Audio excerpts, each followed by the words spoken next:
mulher é violentada toda vez que algo lhe é imposto. É violada em sua individualidade, sua dignidade, uma vez que perde o poder de decisão sobre o seu corpo. Fecha aspas. A psicóloga Mari Scabora descreve a perda de autonomia e potência de uma mulher quando ela está à frente de uma ameaça. E talvez o lugar mais silencioso e devastador onde essa perda de controle aconteça seja dentro de casa. A violência contra a mulher vai muito além das agressões. É a voz calada em um relacionamento abusivo, o isolamento imposto, o medo de represálias e a sensação de aprisionamento. Em muitos lares, as próprias paredes que deveriam abrigar tornam-se a prisão onde o poder de escolha e de existir plenamente é sistematicamente retirado da mulher. Porque a violência doméstica não é apenas um ato ao corpo, um ataque ao corpo. É um ataque à liberdade, à dignidade e ao direito de decidir quem se é e como viver. Cada mulher merece ser protegida, respeitada e livre para viver sem medo em sua própria casa. Bem-vindos ao Godmothers Podcast. Eu sou Bebel Ambrosio e hoje vamos falar sobre apoio, caminhos de acolhimento e como podemos, enquanto sociedade, ser agentes de transformação para romper com essa realidade.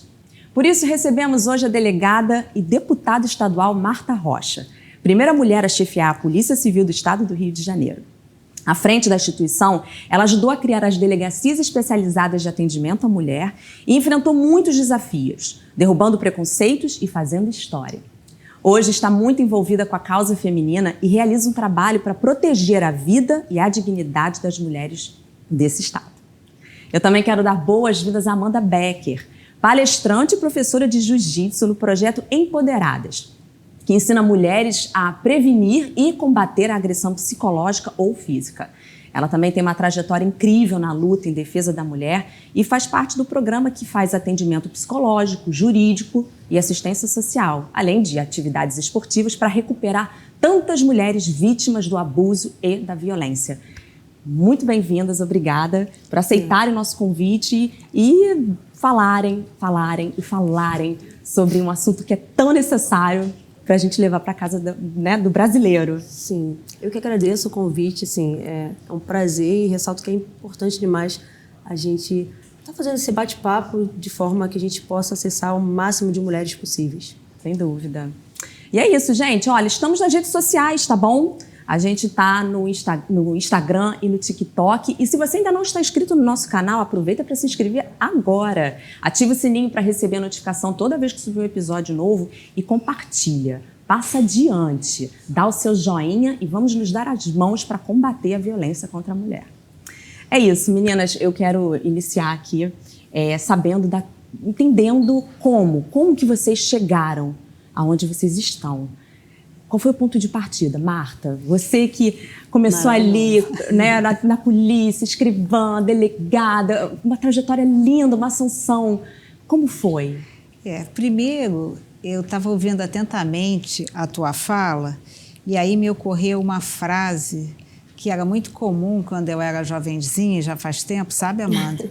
Que na casa da minha avó tinha um quadrinho de porcelana que dizia assim, lar doce lar. A narrativa que você fez, e foi tão bonita essa narrativa, porque ela foi tão verdadeira, ela mostra que muitas mulheres não vivem essa vida. O lar não é um doce lar, o lar é um momento de perigo. E hoje, quando eu olho para trás, eu cheguei na polícia em 1983, há sempre uma simbologia para mostrar que o lugar da mulher é um pouco mais atrás, né? Que essa mulher, como você colocou, ela não tem autonomia, ela não está empoderada, como esse belíssimo trabalho que a Amanda faz. Então, tem um marco na minha vida que foi o seguinte, quando eu cheguei na delegacia, no meu primeiro dia de plantão, eu olhei para o lado e procurei o policial mais simpático e perguntei a ele onde era o banheiro das mulheres. E naquele momento eu descobri que a delegacia não tinha banheiro para as mulheres. Gente. E eu e as 250 mulheres aprovadas naquele concurso tivemos que proceder da mesma forma. Nós tivemos que articular com os nossos companheiros um espaço para ter um banheiro das mulheres. E aí a gente recebe o espaço, mas o espaço não está organizado, então foi transferido para nós a responsabilidade. Eu falo de uma maneira assim, irônica, que a gente consertou a carrapeta, trocou a fechadura, botou uma planta, um espelho que a gente não vive sem ele, e a gente trava a nossa primeira luta sindical, né? Então, assim, tudo aquilo que é conquistado pelas mulheres é conquistado com muito trabalho, suor, né? Com muito suor, muita luta. E não tenham dúvidas, nós trabalhamos mais que os homens para chegarmos àquele local. Então, assim, depois de 28 anos, eu fui escolhida chefe da Polícia Civil. E aí, nessa trajetória, eu trabalhei nas delegacias de mulheres que chegam ao Rio de Janeiro em 1986. Então, a gente tem 40 anos de delegacia. E eu percebi que, ao cuidar daquele fato, né, ao ouvir aquela mulher, eu segui um estágio um pouco mais à frente. Eu deixei de ser apenas a delegada que se qualificava, que tinha uma escuta diferenciada, e passei a ser a militante pela igualdade das mulheres. Então, assim, eu passei essa trajetória de 31 anos exatamente cumprindo esse papel, sendo a delegada, profissional da segurança pública, policial civil, mas também sendo a militante e nas minhas horas vagas fazendo essa militância. E para terminar, eu quero te dizer assim, eu saí da Polícia Civil em 2014, quando fui eleita deputada estadual. De lá para cá, 8 pessoas foram escolhidas chefes da Polícia Civil e nenhuma mulher foi escolhida. Então, hoje a Polícia Civil tem 20% de mulheres qualificadas, mulheres preparadas. Eu adoraria ter visto outra mulher ocupando aquele cargo, né? A gente abre portas, assim, a polícia que eu entreguei é infinitamente melhor do que a polícia que eu vivi quando eu cheguei, né?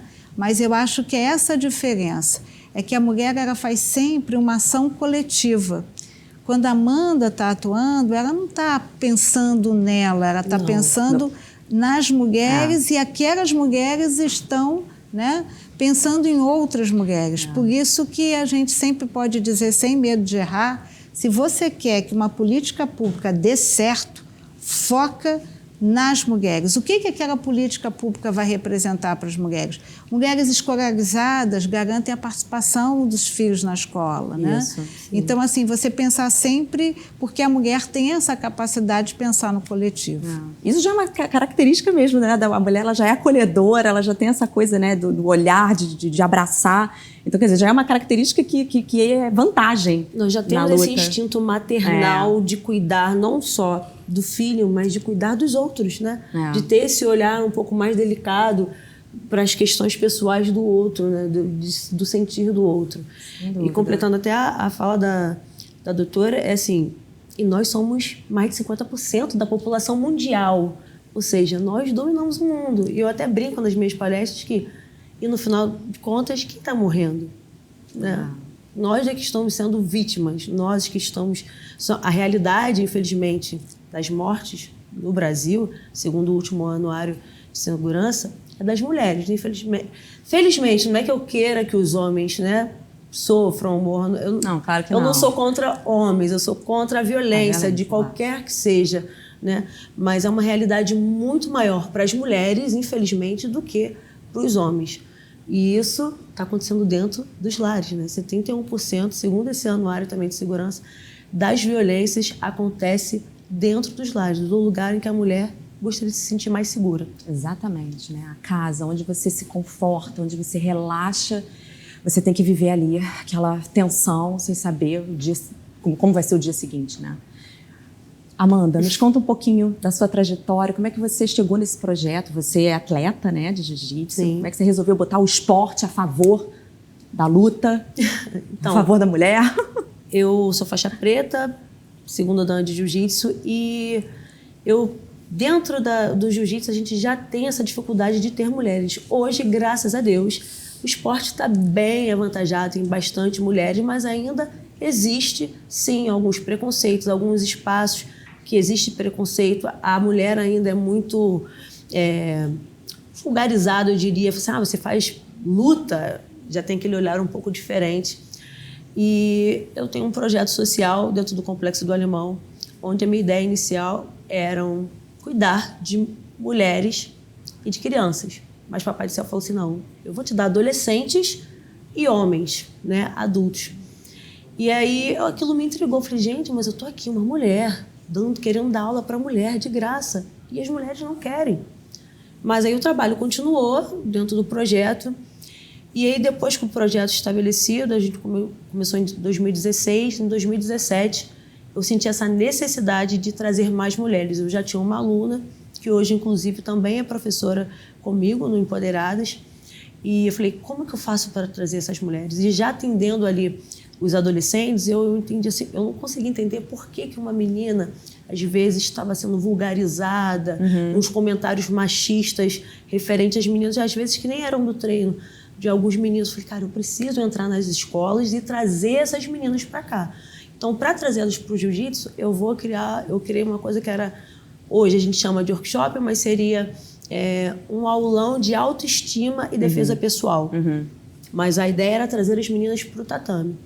E aí foi uma surpresa, porque a diretora da escola foi muito parceira. Ela parou a escola e colocou todas as alunas daquele turno para poder fazer aula.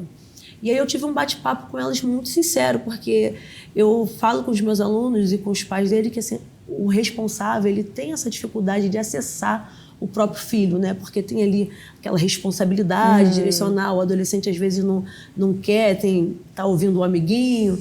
E sendo com uma pessoa de fora era muito mais fácil falar um português mais claro. Então eu fui falando para elas sobre o que era migalhas, o que era amor próprio. Eu falei, o amor próprio não é o que a gente vê na televisão, não é o autocuidado, não é só você se maquiar bem e você ir para o baile. O autocuidado está em você dizer não para aquilo que você está vendo que está te machucando. E aí eu fui tocando nas questões dos relacionamentos, né? Do carinha que às vezes está ali e te dá atenção só de vez em quando, ou que não te trata da forma que você foi tratada. E aí eu fui, conforme elas foram falando, eu consegui adentrar melhor o assunto. E no final eu fiz uma aula com técnicas de autodefesa, de defesa pessoal, onde eu dei algumas situações assim básicas. Segurou na mão, te puxou na mão, que é algo comum, infelizmente, nas escolas. Foi levar para a escola, o que você faz? Se te pegou pelo pescoço. E aí elas ficaram muito interessadas. Eu realmente ganhei algumas alunas. Que legal. E aí, onde eu realizava era um equipamento público. E a Aninha, que na época era minha coordenadora, era coordenadora desse equipamento, levou o meu nome até a Érica Paz, que hoje é a superintendente do programa Empoderados. Não só superintendente, ela é idealizadora do programa. E eu fui uma das primeiras professoras a estar nesse programa junto com mais umas 3 amigas. E estou lá até hoje. Sou apaixonada pelo que eu faço. Eu sempre falo que eu me descobri no Empoderadas porque eu não sabia o que era violência. Eu não sabia que eu tinha passado como violência. Eu até escrevi um texto recente falando que nós temos cultura de achar que violência, a mulher criou essa cultura de achar que a violência é só física. Então eu nunca tinha apanhado, então eu nunca tinha passado por situação de violência. E hoje eu te digo com convicção, toda vez que eu falo sobre a violência, eu estou descobrindo um pedacinho de mim. Alguma coisa que ficou escondida ali, que eu passei, ou que meus pais passaram, ou que eu vi alguém do meu lado passar, e que eu achei que aquilo era normal.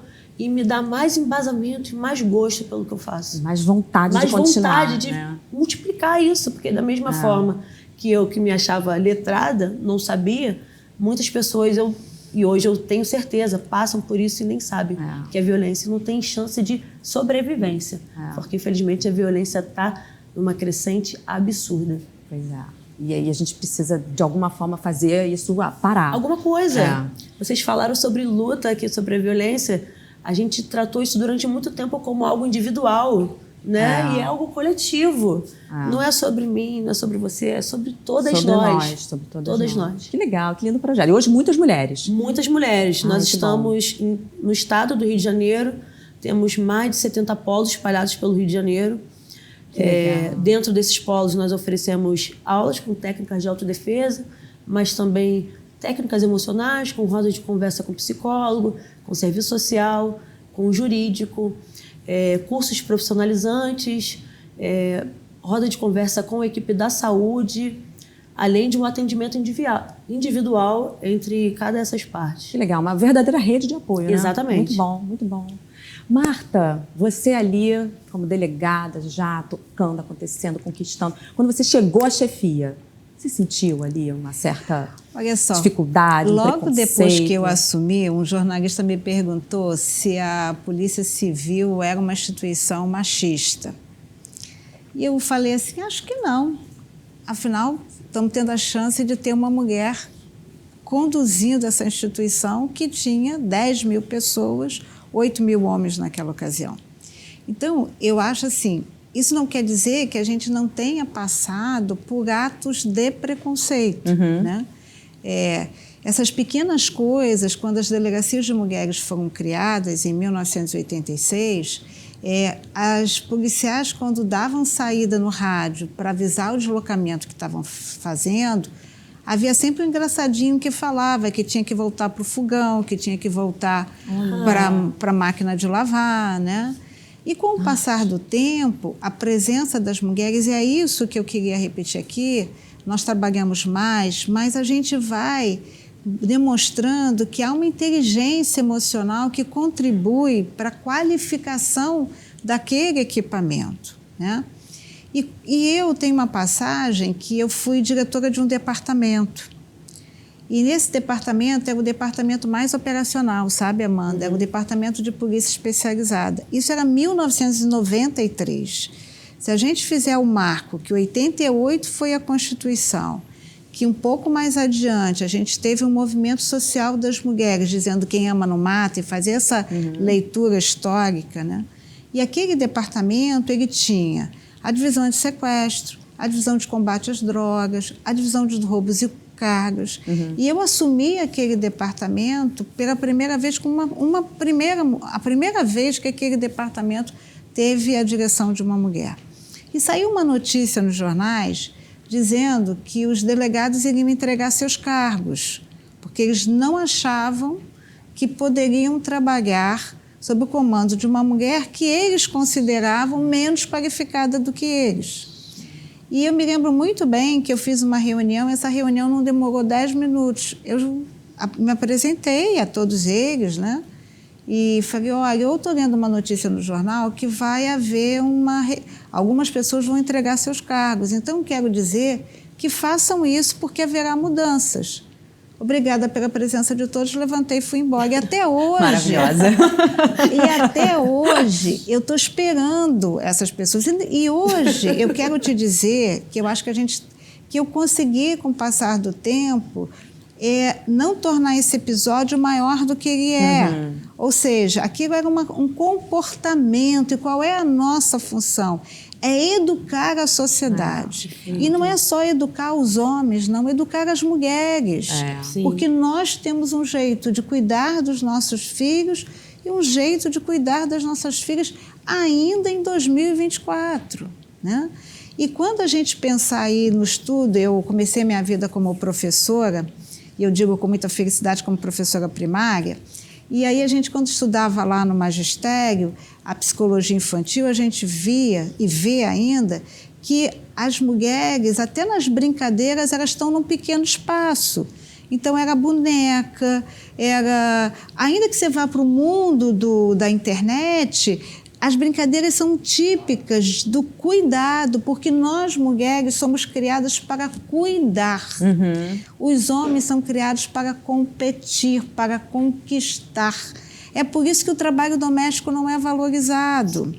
Por quê? Porque ele passa esse sentimento, que esse ato de devoção da mulher, a Amanda colocou muito bem, da maternidade, do cuidado, do amor, da coletividade, ele não é valorizado nem economicamente, né? Nem valorizado muitas vezes no ambiente da família. Então eu acho assim que qual é a diferença? Por que hoje o tema violência contra a mulher está aí na boca de todo mundo? A gente tem a terceira melhor lei. Você pode não conhecer o Código Penal, mas você e todo mundo sabe o que é a Lei Maria da Penha, né? Então eu acho que é isso, é uma formação educacional, né, de educar mesmo. E aí me dirigi aqui às minhas companheiras do magistério, que é a primeira profissão de presença feminina, e aí eu quero te dizer que o primeiro sintoma de uma criança que vive a violência intrafamiliar é o baixo rendimento escolar. Sem dúvida. A segunda profissão é a enfermeira, e aí eu chego no posto de saúde, né, Amanda? Eu digo que caí da escada, bati com o rosto na quina da mesa e estou com o olho roxo. Eu não preciso ser polícia para saber. Se fosse bater na quina da mesa, é uma ferida cortante, ela está com uma ferida contundente, né? E é aquilo que as pessoas dizem de uma forma transversa, né? Já para concluir, eu continuo sendo uma militante pelos direitos das mulheres e fui convidada por uma amiga minha para ir a uma escola pública para falar sobre bullying, Amanda. E quando eu cheguei lá, quando acabou, uma jovem de uns 16 anos falou para mim assim, posso tirar uma foto com você? A minha mãe te acompanha. E aí ela tirou a foto, e aí ela virou para mim e falou assim, ontem eu me arrumei para sair e o meu namorado passou a mão no meu rosto e tirou a minha maquiagem. E ele tirou, mas eu não me aborreci, porque ele tirou porque ele tem ciúmes. E ele tem ciúmes porque ele gosta de mim. E ele falou que eu tô linda. Eu sou linda sem maquiagem. É sempre... Ai, gente. Mulher você é muito mais bonita sem a maquiagem. Ou seja, aquilo que você tem da sua autonomia, que você não consultou, você não pode ter. E aí você volta para a escola, que foi o meu caso, e procura a minha amiga e diz assim, atenção para aquela aluna, que ela está a um passo de ser vítima de um ato de violência. Então, é mais ou menos o que já foi dito aqui, né? A violência está chegando cada vez mais cedo na vida das meninas, o que não acontecia na minha juventude, na minha adolescência. O menino não faria isso jamais, né? E ela está cada vez mais, e tem um dado que eu tenho certeza que a Amanda vai querer contribuir, que é o seguinte, não dá para discutir gênero sem discutir raça. Sim.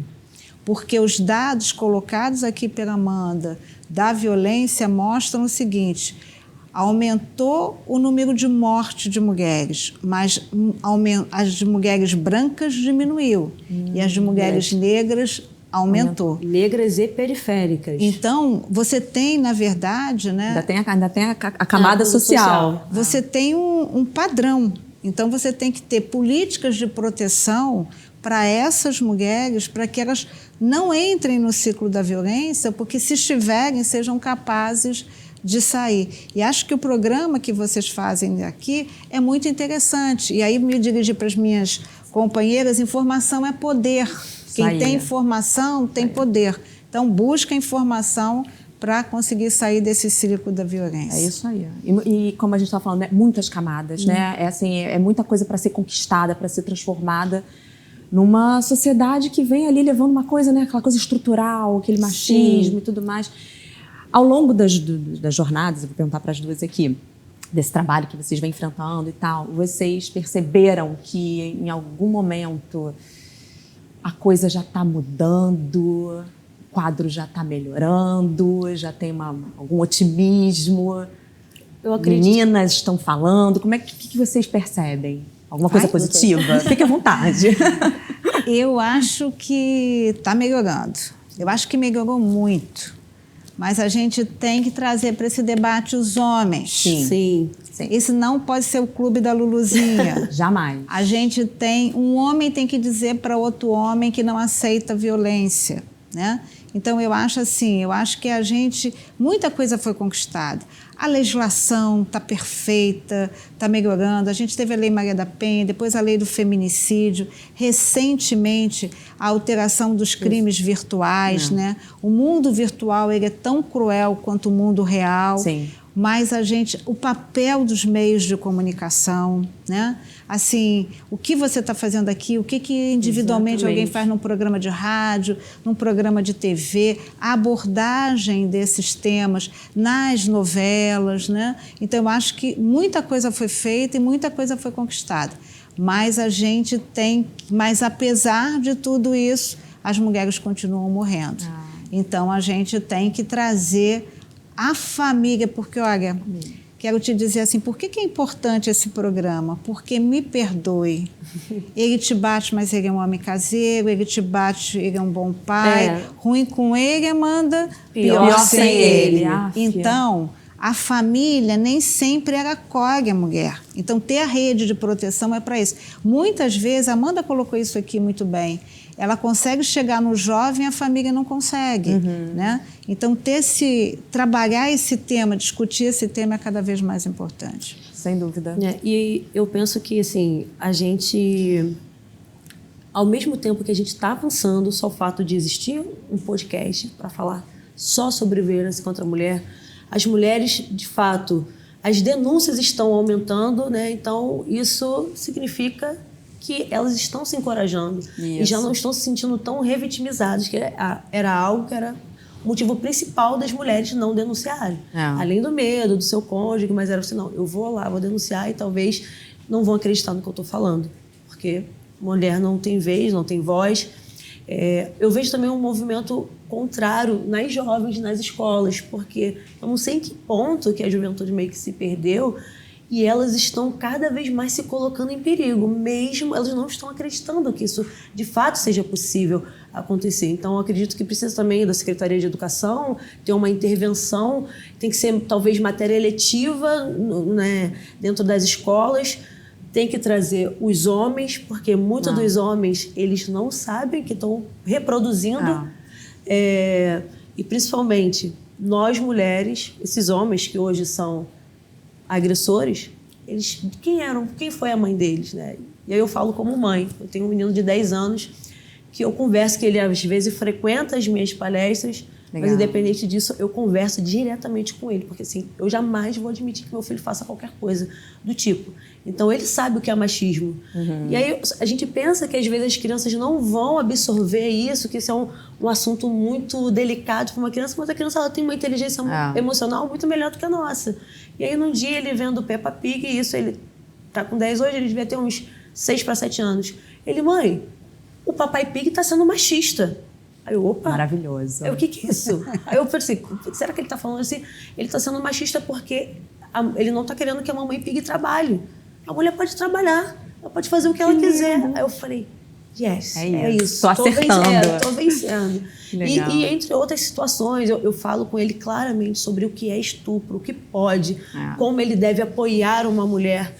E é isso que a gente tem que fazer. Os homens... a gente pode iniciar uma nova fase com os homens, mas principalmente com as mulheres. A gente precisa ter esse cuidado para que elas cresçam numa geração futura e esse trabalho que a gente faça hoje, elas se sintam seguras amanhã, se sintam de fato empoderadas. Não, e por isso a importância dessa coisa do autocuidado, do amor próprio, né? E eu acho que a gente aqui a gente recebe várias autoridades, especialistas, a gente traz gente aqui que divide suas histórias mais íntimas de violência que já passaram e a gente sempre chega à mesma conclusão. Começa dentro de casa. O homem que vai ser aquele agressor lá na frente foi uma criança que presenciou violência ou que passou por violência. A menina que também vai sofrer uma violência lá na frente, ela lá dentro de casa, ela teve um ambiente que não tinha harmonia, não tinha respeito, não tinha amor, não tinha exemplo. Né? Então, eu acho que a base, sim, a educação, né, o que o Estado pode oferecer e tal, é fundamental. Mas, gente, a base, isso que você presenciou com seu filho, é isso. Ele, com certeza, vai ser um homem já numa nova geração já trazendo resultados que a gente precisa, né? E isso é maravilhoso. Queria só fazer uma contribuição, que eu tenho me perguntado muito também, Amanda, por que as jovens hoje, em alguns momentos, elas estão distantes dos debates sobre a questão da igualdade, sobre a questão da autonomia das mulheres. Parece como se elas não estivessem assistindo os cenários da violência. E aí eu acho que tem alguns momentos. As meninas de hoje não lutaram pelas conquistas que nós tivemos que lutar. Né? Sim, não passaram, não né? passaram. Então, assim, isso não é concebido a elas que haja diferença, isso não é identificado por elas como um compromisso, né? Então, aí eu acho que é muito interessante o que você está falando, Amanda, porque a gente tem que... Essa menina, quando falou comigo, ela não estava entendendo o que ela estava vivendo, porque na cabeça dela, provavelmente, essa desigualdade não existe, né? Esse sentimento de posse não é real, né? Então, assim, eu acho que a gente tem que começar também a tocar nesses assuntos, né? Em todos os lugares. Existe uma legislação, uma lei, e eu sou uma das coautoras dessa lei, que determina que nas escolas se discuta a Lei Maria da Penha, né? E exatamente. Então, assim, quando você vê o exemplo que a Amanda traz de seu filho, é o melhor exemplo que a gente pode ter. Porque, assim, o comportamento dela é um exemplo para ele. Quando ela discute com ele o que é o estupro, né, ela está qualificando a posição da mulher, ela está respeitando a autonomia da vontade da mulher, né? Então, eu acho que é a gente começar a tocar um pouco mais, né, essa juventude que às vezes não se apercebe como necessária estar discutindo igualdade. O discurso ele tem que ser, né, embasado e sem tabus, né?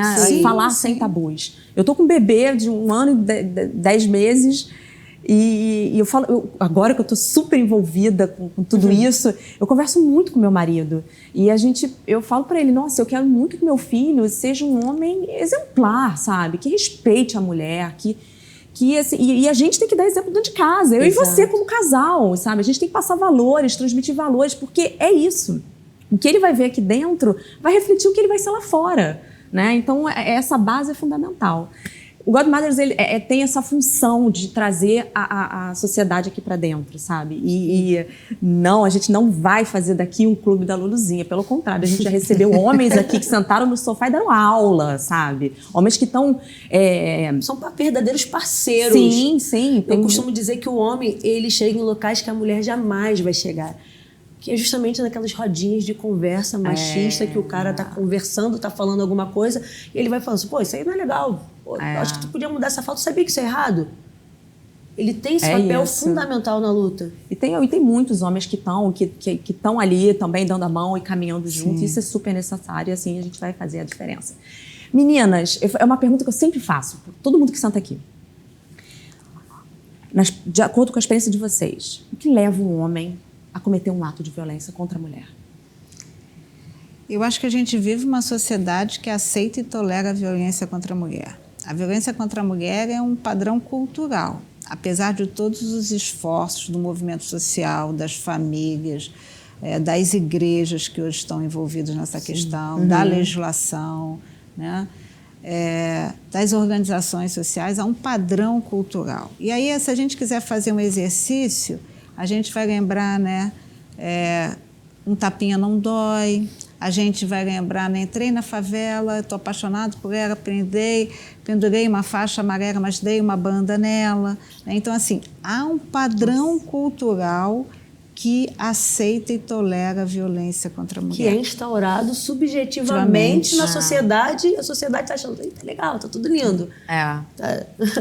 Tanto isso é verdade que, por exemplo, uma das estratégias muito interessantes, se você colocou isso, quando você coloca, né, que o agressor de hoje foi alguém que viveu um momento de violência, então você vê que essa violência é cíclica, todos os homens que é determinada medida protetiva, seja de afastamento do lar, seja de apreensão de arma, seja de não aproximação da vítima ou da testemunha, todos eles são obrigados a participar de um curso, né, em que eles refletem sobre esse ato de violência. E o bacana é que esse curso é dado por outros homens. Ai, que legal. Tá? Então, assim, e há uma estatística que mostra que os homens que passam por esse curso, e essa é uma determinação da Justiça, da Vara da Violência contra a Mulher e contra a Família, há uma estatística que diz que apenas 2% voltam a reincidir. Então, assim, há um padrão que aceita, mas há uma punição, mas há também uma conscientização dessa violência, ou seja, não basta punir, você tem que modificar aquela pessoa. Exatamente. Amanda, o que você acha que faz um homem cometer um ato de violência? É bem como a doutora falou, essa questão do machismo estrutural que está tão enraizado e a gente nem percebe, está tanto no nosso dia a dia, a gente não vê ou finge que não vê, né? Mas principalmente a falta de impunidade, né? De punição para esse crime. Graças a Deus está melhorando bastante. Mas a gente ainda precisa caminhar um pouquinho mais, porque eu vejo que os homens eu bati e ninguém... Eu posso até trazer um dado, foram 229 mil registros de ameaça no ano de 2023. 229 mil registros de ameaça. Mas quantas outras pessoas não ameaçaram? E aí, assim, beleza, ela não ameaçou, e aí a gente traz para um outro universo. Ela não o denunciou, eu vou continuar impune. Então, posso continuar ameaçando e aí vai progredindo. Eu ameaço, eu vou bater e eu vou matar. Isso aí. Infelizmente. E vai numa crescente, né? Uma crescente. O caso que a Marta trouxe, né? Da menina, que o rapaz foi lá e tirou a maquiagem dela. Começa assim, é uma coisa sutil, é um ciúmezinho bobo, é uma coisa assim que você nem percebe que está começando algo ali, mas que se você não põe um limite, se você não demonstra que, opa, isso aqui não é legal, a bola de neve, né? E aí eu posso te falar de mim. Eu fui casada, hoje eu sou viúva, mas eu fui casada durante 3 anos e eu nunca apanhei. Mas eu ouvia coisas que eu preferia apanhar. Jura? Ele sabia o quanto ser mãe era importante para mim. E eu sempre fui uma pessoa envolvida com esporte, inclusive a gente se conheceu dentro do esporte. Então, obviamente, infelizmente, o jiu-jitsu é um esporte quase que majoritariamente masculino. Sim. Então, eu tinha esse contato com homens.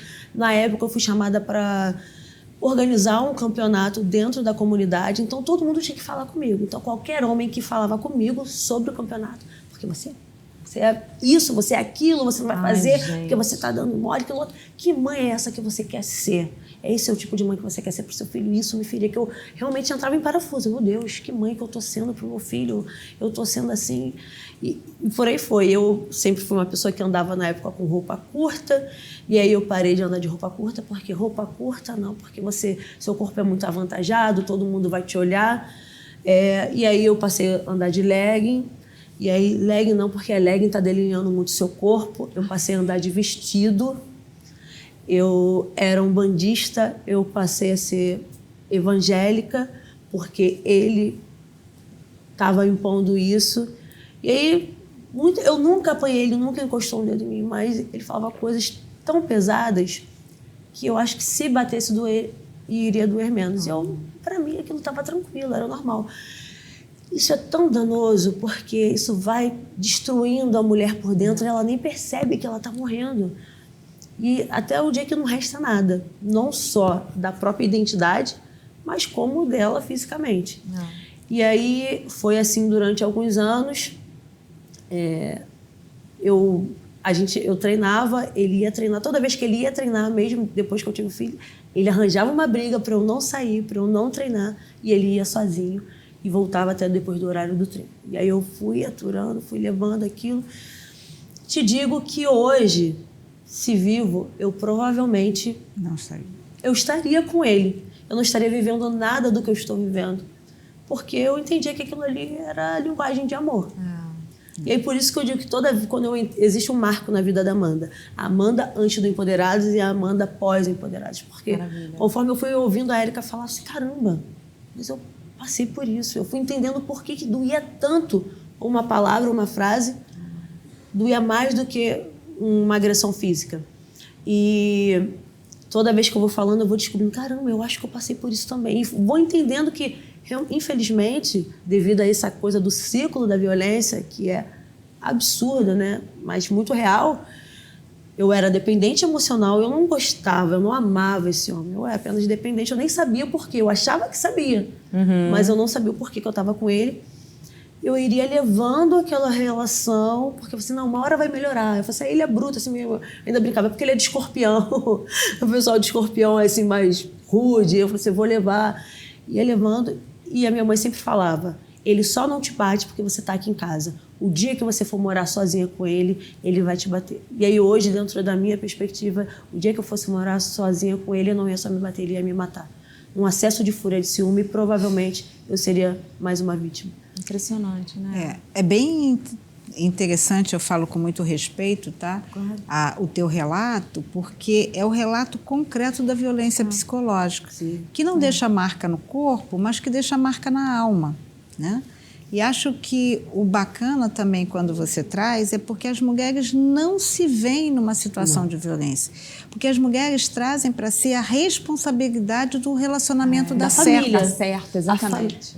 Né? É nossa responsabilidade. Eu é que tenho que... Não, ele está assim porque ele está nervoso, ele está assim porque ele é de Escorpião, né? E aí eu não sei qual seria o signo, desculpa, mas sei lá. Quem é de Escorpião? Não, eu sou de Escorpião. Não, mas sei lá, eu sou de Touro. Será que vai ver que se fosse uma mulher de Touro seria mais compreensiva, entendeu? Então, assim, ou não, né? Ou seria mais violento. Então, assim, isso é muito importante, porque você, no momento que você está vivendo, você não consegue identificar esse cenário de violência. Então, quando você consegue olhar para a história do outro, ou assistindo uma novela, ou assistindo um podcast, o relato de alguém, você se coloca naquela situação. E aí você se descobre que é isso que a Amanda fez nesse processo, um sujeito de direito. Né?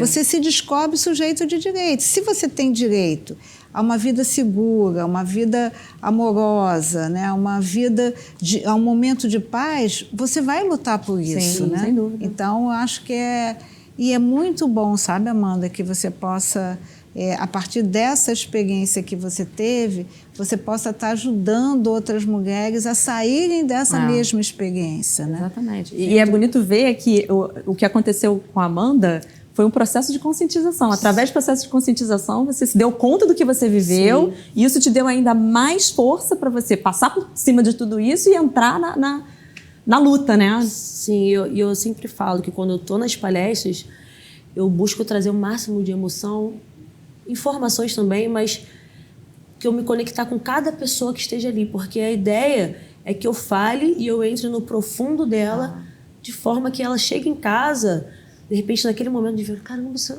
aconteceu comigo. Porque eu entendo que o processo de transformação não vai ser ali na hora que eu vou falar, não vai sair já ali denunciando. Ela sabe que ela sabe o caminho. A mulher que passa por violência, ela sabe o caminho. Mas ela tem medo, ela tem vergonha. Na grande maioria das vezes, vergonha. Eu até levo elas à conscientização. Vergonha do que o outro homem vai falar? Não, ela tem vergonha do que outra mulher vai falar. Porque o que o outro homem vai falar, a gente já sabe, infelizmente.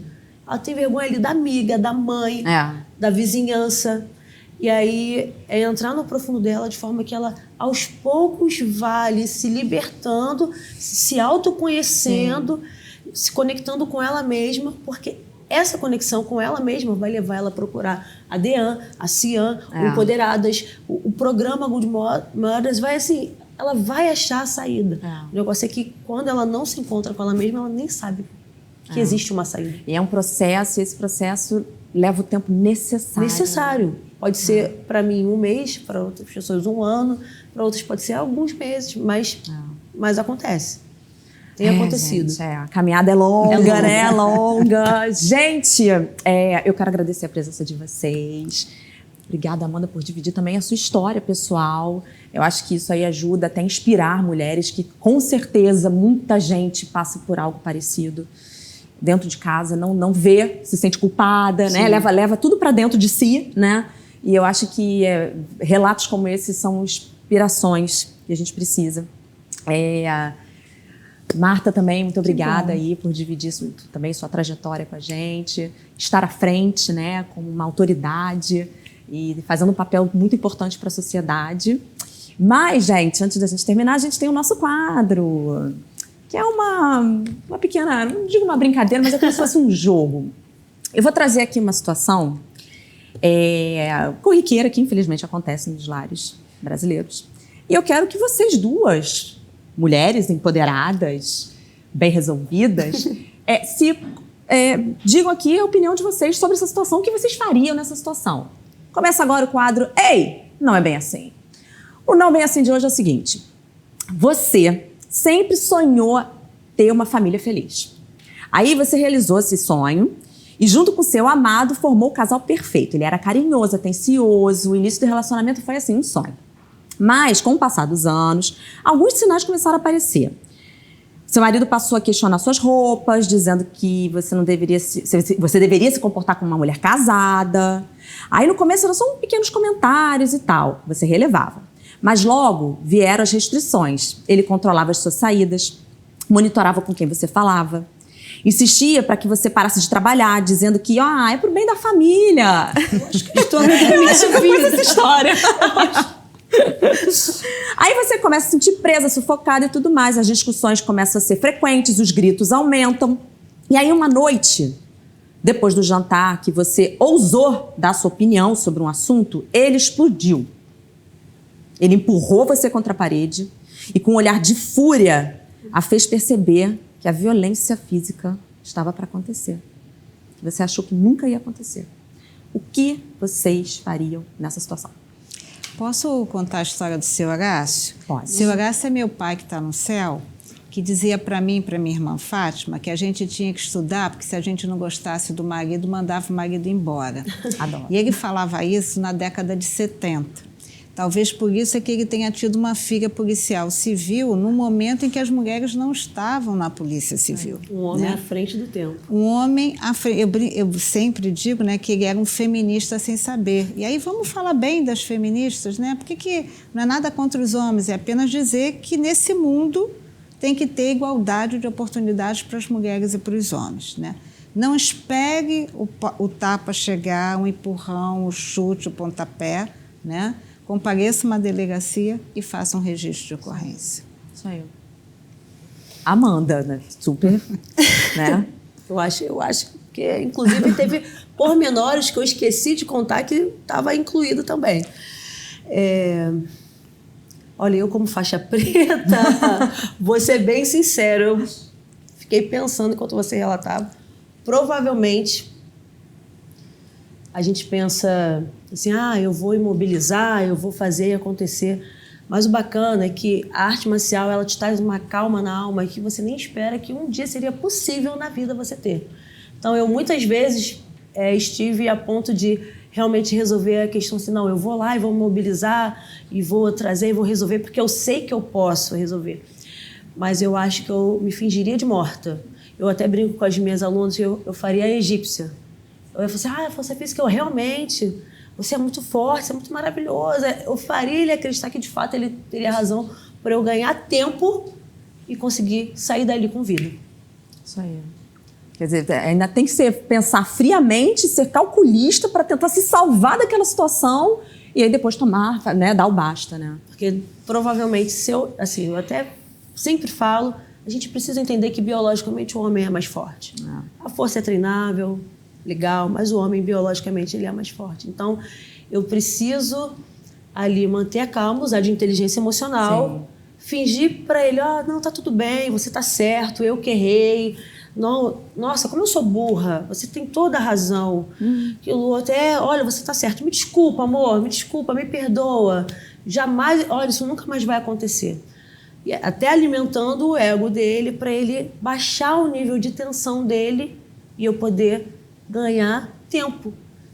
E esse tempo varia de acordo com a tensão do momento. Pode ser o tempo de 1 hora, pode ser o tempo de alguns minutos, pode ser o tempo de um dia o suficiente para que eu vá para casa dos meus pais, para que eu faça denúncia, para que eu fuja, para que eu tome uma decisão mais assertiva. E rompa isso. E efetiva. Exatamente, para sempre, né? E romper isso de uma vez por todas. Legal, legal.